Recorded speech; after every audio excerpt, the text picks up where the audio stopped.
Hey everyone, and welcome back to Joey's Retro Newscast, where I go over the top news of the last week in retro handhelds, retro gaming, and just gaming in general. We have an absolute ton of software news today, and then we have Retroid Pocket Classic specs, pricing, and the Retroid Pocket Flip 2 pricing. So we have a whole bunch of stuff to go over. Now, one review update for myself, my digital microscope actually did come in. And so I've been able to find a repeatable way of making sure that the display issue with the Retroid Pocket Mini does not show up once again. Now, I will say, turning on the LCD 3X shader on two different devices, I used my Odin 2 Portal and the Anbernic RG406H and the Retroid Pocket Mini, I was able to see the issue just instantly. So this would have been a scenario that if I was using shaders, it would have been completely instant. I would have found this out. But either way, now I know what to look for on a shader front for, it's an easy way of checking this problem, but I can see it through the microscope and I can see it through shaders. So I know how to repeat this now for any future devices, and this will be in my reviews.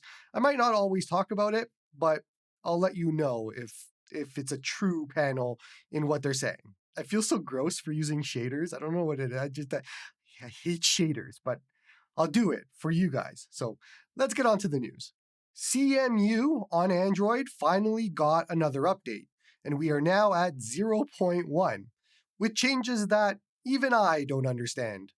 It is not an official changelog. There is just commits and things like that. I'm just going to go with it's better. Let's go with that. I did a video yesterday on CMU on Android with a full setup guide, so check that out if you're interested. Citron version 0.6 is out with a pretty big feature. Now, before you update, make sure that you update your firmware to version 19 or better before trying this, or you're going to have a very bad time. The feature is multiplayer. We have multiplayer. Finally, we can play multiplayer Switch games. The technology was just never there. I'm kidding, this is super cool. Update if you haven't. I had absolutely no idea this project existed, but there have been a few new releases of a project called NextUI. This custom firmware is based on MinUI, and it adds a whole bunch of features for the TrimUI Brick and the TrimUI Smart Pro. Basically, if you have ever thought, I love MinUI, but it is too minimal, this is for you. Their future roadmap actually excites me quite a bit. I saw Bluetooth, Wi-Fi, and retro achievements. Add SyncThing to that list, and you have me. I am all in. Now look, I have never liked MinUI. I don't think it's bad at all. That's not what I'm saying. It's not for me. It is too minimal for me. I need my Wi-Fi, I need my retro achievements, I need my SyncThing. Those are all things that I need in my life. So it's not a custom firmware for myself, but it is good for a lot of people. But I've always liked the look of it. I've always liked the simplicity of it. So if you take that and you give me retro achievements and you give me SyncThing and you give me Wi-Fi, yeah, I'm there. Yeah, just call me up. I'll be right there. Anyways, wanted to draw attention to this project from this developer, so look forward to more from them, and I'm excited to see more. Dolphin version 2503 is out now, and with it comes a pretty big change to retro achievements. Now, a reminder again, Dolphin's PC versions are the only ones that have retro achievements, so you have support for GameCube, but Android currently does not. But what they did add is the ability to use certain cheat codes now with hardcore retro achievements. And mostly that just means widescreen hacks. So all those widescreen codes can now be used with hardcore retro achievements, and before you couldn't. So this is awesome. It is great for anybody using hardcore retro achievements. muOS Pixie is coming out tomorrow. Now, they purposely released this on weekends just to make my life a lot more difficult. But I'll probably be the last one to put out a video on this because I don't work weekends. Now, I've been following this release behind the scenes, and from everything that I can tell, this will be a major quality of life, improving existing things sort of update, with nothing crazy or any new features that I am aware of unless they've kept it hidden. Either way, this is a super welcome update, and if you followed my previous guide on how to set up muOS, what was the last one called? Beans? Refried beans? I forget. They have weird names. But if you follow that guide, then updating to this one should be super simple. It should be just a patch and we'll update it. But if you didn't, then you might have a bit more trouble. But I'll have a video out on how to do all of this, and we'll talk about that. The standalone version of MelonDS just got an update, and they added upscaling on Android. This is beta 1.10, and it is not on the Play Store yet. So if you want this, you can grab it from the GitHub. But yeah, the big addition is upscaling. And I tried this months ago in the alpha stage back then. There was bugs and texture issues and all of that from what I can remember. So I'm really hoping that they fixed all of that for this release since it's been a few months, but I don't know. I haven't tried this out yet. MelonDS standalone is fantastic, but it's missing a few quality of life things that I like from RetroArch. The combination hotkeys being an example, being able to do like L3 and R2 to do fast forward, because the way they have it now is all those extra hotkeys only take one button and you run out of buttons really quickly on a handheld. So I can't do like swap screen and fast forward and microphone and all these sorts of things all in one. So I'm waiting for that. But MelonDS standalone is fantastic. There's retro achievements, there's now upscaling, all these sorts of things. So try it out. But personally, I'm still with the MelonDS DS core on RetroArch. That is my preferred way of playing Nintendo DS currently. Question of the week, and this one comes in from a user, Tea Time Gaming. He makes the mug on my desk that you see in all of my videos. But he asks, are any of you impacted by the upcoming hardcore retro achievements restriction on outdated and unsupported emulators and cores? If so, what workaround are you planning? And do you plan to switch to an x86 handheld, switch to softcore, or something else? Now, for those of you out of the loop, Retro Achievements recently added a supported list for emulators and cores that will work with them for hardcore retro achievements and even some softcore. So you probably noticed this on the Miu Mini Plus or Miu Mini. It popped up with a notification, actually Miu Mini Plus. It popped up with a notification that says this core is unsupported for retro achievements or will soon be, that sort of thing. So that is the scenario, and if you can't update all those cores and emulators to what Retro Achievements wants, then you can't earn Retro Achievements on hardcore in the future. So for all of you that are affected by this, which isn't me because I don't do hardcore Retro Achievements, but for those of you that do, what's your plan? What are you doing? Are you buying a whole other device just because of that? Tea Time wants to know, what's the plan here?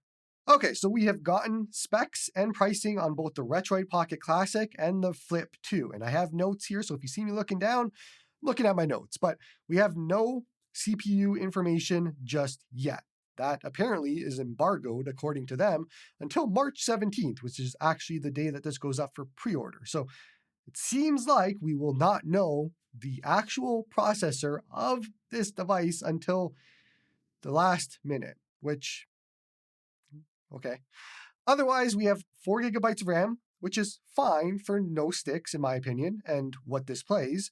64 gigabytes of internal storage, once again, fine. You won't be needing any more for internal things. You're not going to be playing Android games on this.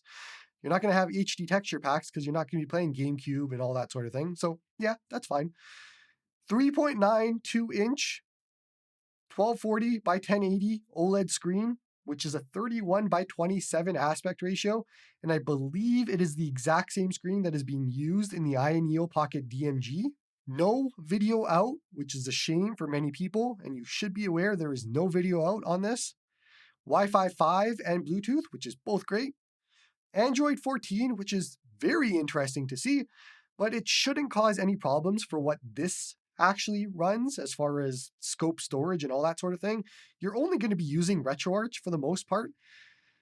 Maybe DuckStation standalone, in which case you will have problems with Android 14 if you want to transfer saves and all that sort of thing, or sync thing saves. But if you are just using RetroArch, this won't affect you. And that's about it. And honestly, that yellow Pikachu version is just calling my name. That is exactly what I'm looking for. Now, I should point out that if you zoom in on the render, you're going to notice the volume buttons are wrong. That is a render issue. They've already confirmed that the volume up is on the top and the volume down is on the bottom. So before you freak out, don't worry about it. Okay, so let's talk pricing now because that's the other information that we got. The Snapdragon 865 Flip 2 is $229, with a $10 pre-order discount. That is a really good price. I have no complaints. That makes sense. That is reasonable. Sure, good with that. The D1100 version is $30 less at $199 and $189 with the pre-order discount. That is completely dead on arrival. There is absolutely no world or way I would recommend that to anybody for $30 less. There is way too much that the Snapdragon does beneficial compared to the D1100 that $30 makes no sense. And we talked about this in depth in a previous newscast. I'll leave that in the description. If you are somehow on the fence about which one to buy, if you need somebody to push you in one direction, I will help you. I know I'm helping you spend more money, but trust me, you do not want to get the Dimensity one. No, dead on arrival, no chance. The Classic has 4 gigabytes of RAM and 64 gigabytes of storage, and there's actually a second option for 6 gigabytes of RAM and 128 gigabytes of storage. The 4 gigabyte one is limited to the Classic 6-button color and the Retro color, and is $119 or $114. The 6 gigabyte one is all colors, including the 6-button and the Retro, and it is $129 or $124. So yeah, even if you are getting the 6-button version or the Retro, there is no way that I would give up 2 gigabytes of RAM and double the storage, even if you're not going to use it for Android games and all that. 128 gigabytes of storage is perfect enough for what this runs that you would not need an SD card, so it saves you on that. But for $10 more to get both of those things, it's a no-brainer. And I realize that I am telling you to spend more in 2 different scenarios here, but spend more when it matters and when it actually applies. This is a scenario where by cheaping out, it's a poor choice of words, by spending less, $30 less or $10 less, you are getting so much more less than that amount of money. So if you are already here in this price point, spend the extra $10 and $30, get the better one. Trust me. Trust me. I'm here for you to trust me. Just trust me. Either way, pricing on the Classic is fantastic. They nailed it. That is perfect pricing.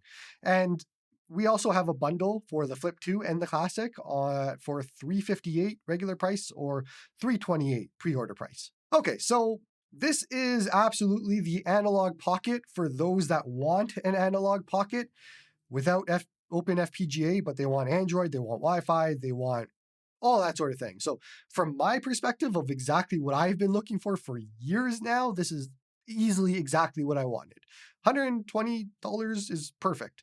Everything that I'm seeing here is perfect. We don't know what the CPU is. That is the one hiccup here. We do know it is on par with or close to a Snapdragon 4 Gen 2, which, yeah, fine. For what this is playing, for the aspect ratio of this, all of that, more than fine. We are all good here. I'm happy on every front for pricing on both models. Now, for those of you wondering what the Classic will play, it's going to be PS1 and under. You could have a bad time with using the D-pad as a stick in Nintendo 64. You could do that in other systems. Why would you do that? I have no idea, but you could do that if you were so inclined. But for normal people, this is going to be a PlayStation 1 and under sort of device. You're going to want to play a lot of Game Boy Color, 8x7, Super Nintendo, NES, all that sort of thing. That is exactly what I am getting this for. Again, analog pocket, but does more. That is what I am looking for. That is what you should see this as. It is a premium type vertical experience. There are hundreds of cheap vertical devices in the sub $100 category. We did not need another one of those. I am happy that we are getting more of these types of devices. The Ioneo DMG being the closest competitor to what this is. And it's funny because they did the exact same thing here. The Ioneo curse continues to exist of Ioneo releasing a device, and then months later, Retroid or AYN being like, well, we're going to do that, but cheaper and better. They did it again. So for those of you that were waiting on Ioneo DMG, which by all comparison points is actually a really good device, just super expensive, this is probably more in line with what most people want and what I want. So makes sense. Now, personally, I have no absolute use for the 6-button vertical. That's not at all what I'm going to go for. I want the Pikachu one. That's what I want. But if you want the 6-button one, then you can have it. I don't think the CPU will be good for Saturn from what I understand and know. We'll have to wait and try that, but Pikachu all the way. But anyways, pre-orders start on March 17th at 9:30 p.m. Eastern, and I can't control you, but I still suggest no pre-orders. I think the pricing is fantastic, but the $10 pre-order discount is not enough. Look, we have a lot of unknowns here. We have an unknown about the processor. We have an unknown about the hinge on the Flip 2. So if you want to play hinge roulette, you can. We have unknowns about the colors. We have not seen real life pictures of these colors. So I don't know what they look like. And given previous history, we want to know what they look like. We need to normalize seeing real life pictures of devices before pre-orders go up, because otherwise I don't know. But also, I don't know if we're going to get reviews out by the time this ships. The Retroid Pocket 5, by the time we could do reviews on actual final reviews, it was already shipping. So I don't know. And so you're all adults. I can only advise in this scenario. I don't think $10 is enough to pre-order in this scenario. Based off of my mini video, I think you should wait a few weeks for consumers to get these in their hands and then pre-order. You're going to wait a little bit longer, but you'll sidestep any issues that are discovered in that first batch. So yeah, that's my suggestion. But again, you're all adults, make your own decisions. As a reviewer, I don't have the luxury of just waiting. I am going to be pre-ordering the bundle because I have to. I don't have a guarantee that I'll be getting review units. I never really count on that. So I always usually buy the devices anyways, and I end up having double, and then I usually get rid of one or both if I don't like them. It doesn't matter. Either way. So I'll be pre-ordering probably the GameCube colored Flip 2 and the Pikachu yellow classic on the off chance that I don't get review units. So we'll see what goes on there, and I'll get my reviews out for you guys on as quick as I can. Obviously, I'll even buy DHL shipping just so I can get it quick. And as a Canadian, you should know how much I'm sacrificing by getting DHL shipping. But either way, I'll have reviews out, all that sort of thing. But let me know in the comments, what are your thoughts on the Classic, the Flip, pricing, specs, all of it. Let me know. Powkiddy has a V90 refresh coming. That's all I know. That's all we got. There is some colors and stuff and all that sort of thing, but I know nothing else. If you like the V90, another one is coming. I keep forgetting that Powkiddy exists. They are off on their own, doing their own thing, but sure. V90 was one of the good Powkiddys from what I understand, so why not make another one? Reminder again that we have Game of the Month and ROM Hack of the Month happening on the Discord server, so why don't you come play some games and talk about those games with some other people? The Game of the Month is Super Princess Peach on the Nintendo DS, and the ROM Hack of the Month is Pokemon Fool's Gold on the Game Boy Color. So come play some games. Apparently, Xbox's handheld might be arriving this year, which is weird, as a few months ago they said that it was a few years away. The article states that Microsoft is working with a PC gaming OEM, like somebody like an Asus or a Lenovo or MSI, on making an Xbox-branded gaming handheld. Now, it is codenamed Keenan, and it will have an official Xbox guide button and more. It'll be Xbox. They say that it is most certainly running full Windows here. So on the one hand, this is good news because the last time we had these rumors, it was going to be an Xbox One S type of handheld, so closed off Windows-ish. And that to me is not interesting at all. But if we get a Microsoft Xbox handheld that runs full Windows, and they are putting in the effort to make a Windows UI that is more suited to handhelds, then yeah, color me interested. However, I think they're going to bungle this one because we would want Steam to be front and center, able to be used, integrated, all that sort of thing. They want Game Pass and their whole store to be the place that you spend money on. So I don't know how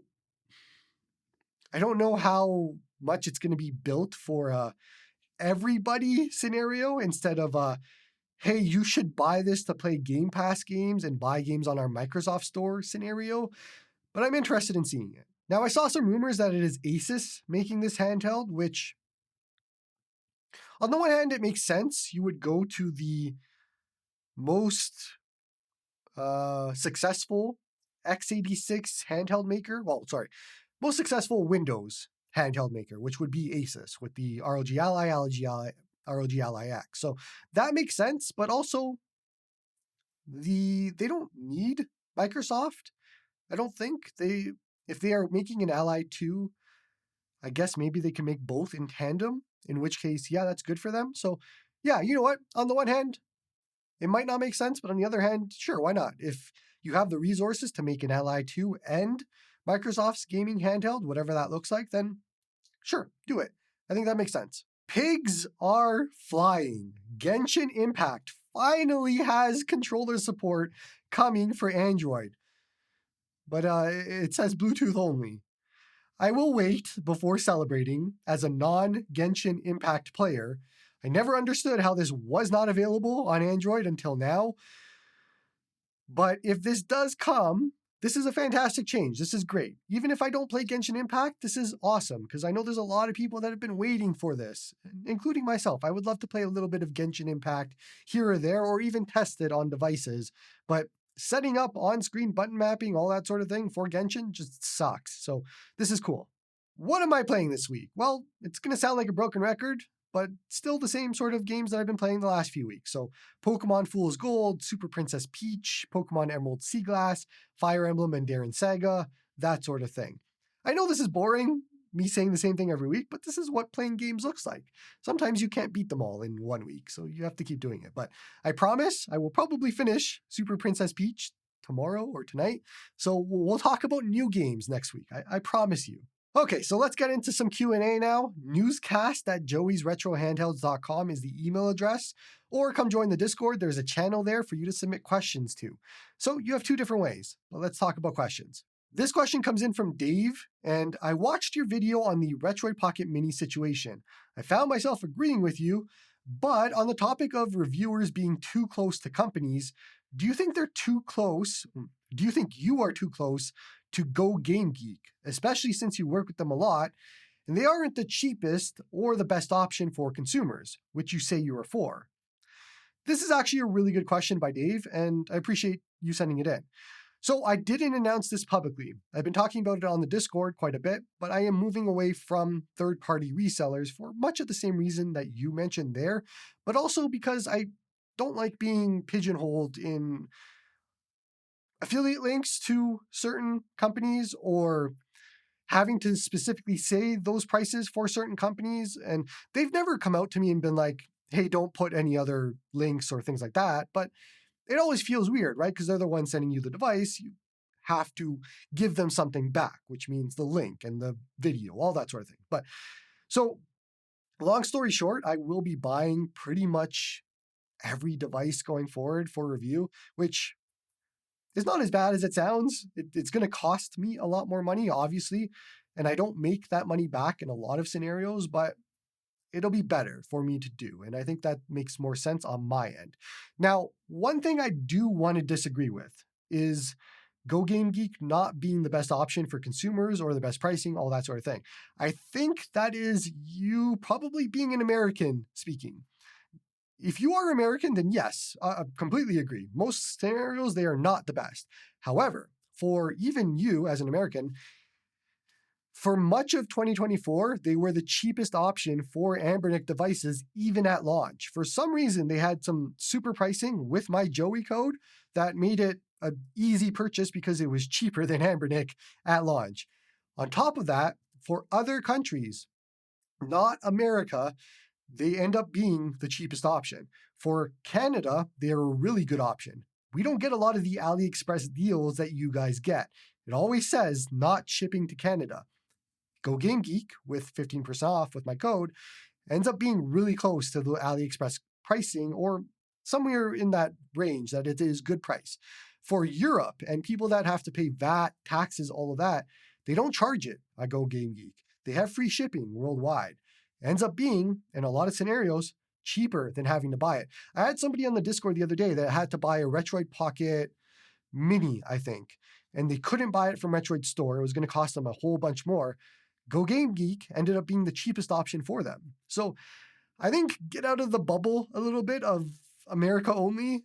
Other countries, other scenarios, all of that, third-party resellers come out ahead in a lot of those scenarios. So it is not a case of simply being not the best option for consumers. In a lot of cases, it is. But also, it is kind of not my job to help you find the best price for a device. Like, I can give you recommendations, I can give you a link, all that, but it's kind of up to you to do that research on who's the best to buy from. I'll always put in the most respected, the most, I don't know what the word is, reliable link in my descriptions, but other than that, I can't control you. I mean, it's kind of up to you to make that decision on what to buy. I'll just do my best to give you the best option that I can. But either way, going forward, no more reseller options, all that sort of thing, minus a few here and there for larger ticket items, or where like Retroid still sends me things, AYN still send me things, that scenario. But I'm going to be moving away from that. This next question comes in from Taco. At this point, who do you trust more, Retroid or Magic X? I think both. Both are actually trying. I think both are in a good position because they are trying to put the consumer first. Magic X definitely is. I've seen that from them. Retroid, I think, is just a mismanagement of communication. They suck at it. They are not very good at it. So I think they are trying to do good. They are just bungling up the messaging, but I trust both at this point. I think both will get it. Both understand it. It's just they're putting in the effort, in my opinion. This next question comes in from JJB. I've heard you say a few times that this handheld is a buy once, cry once. Why is that every handheld that you review? Okay, so yeah, this is a consequence of me being a reviewer. And unfortunately, I get devices constantly. Like every month, I get a device. And in a lot of scenarios, or sometimes we have months where devices come out that compete with each other and one-up each other. So this last few months being a perfect example of Retroid Pocket Mini, Retroid Pocket 5, Odin 2 Portal. I liked the Retroid Pocket Mini a lot. That is a really good device. Then the Retroid Pocket 5 comes in, and that was better than that, and I liked that quite a bit. And then the Odin 2 Portal came in, and I completely forgot about the other two devices, and I only use my Odin 2 Portal now. But that doesn't invalidate the Retroid Pocket Mini review. For people that are looking for that, that is a perfect device. For anybody that's looking for a Retroid Pocket 5, that is a perfect device. It is different enough from the Odin 2 Portal that you could look at it separately. But in my position, where I am looking at devices from what I want to use, and I also get these devices in often and a lot as a reviewer, I have the extra opportunity to make these types of decisions. I can be like, you know what, I don't want to use the Retroid Pocket Mini because I have the Odin 2 Portal. But that doesn't mean the Mini is bad in any way, shape, or form. So I try to point out devices that are really good and enough to last you a long time that you could buy once, cry once in that same way. But it's always going to change, right? We keep getting this hobby moves really quickly. Things upgrade really quickly. It is more of a scenario of this is a great device right now if you need this right now, so buy it. And then hopefully you can ignore future releases, but that's how I see it. This question comes in from Malson. What is your threshold for what you consider to be retro with consoles and handhelds, and why? I think there are some people who hate devices because of how they look, and they're like, that's not retro, that's not what I'm looking for. And I completely disagree with that. I don't consider retro to be an aesthetic, although there are some devices that will give you that. But I also don't think we should be pigeonholed to that either. Not every device needs to look like it was made 30 years ago. I love the Odin 2 Portal. I love the way it looks. I only play retro games on it, as well as streaming Moonlight and Artemis, all that sort of thing. But I would consider it a retro handheld. It absolutely is a retro handheld. The Ally X, to me, is a version of a retro handheld. It still is. I think my cutoff might be x86 devices, but I still, in conversation, call them retro handhelds. So I don't know if I actually do have a line that says this is a retro handheld and this isn't. Everything's an Xbox. They're all Xboxes. I mean, retro handhelds. That is all we have this week, so continue sending in those emails. Newscast@joeysretrohandhelds.com, or come join the Discord, send it in the Newscast channel. You have a few options there. Appreciate you all for watching, and that's all for me, Eggs and Bacon Bay, Australia.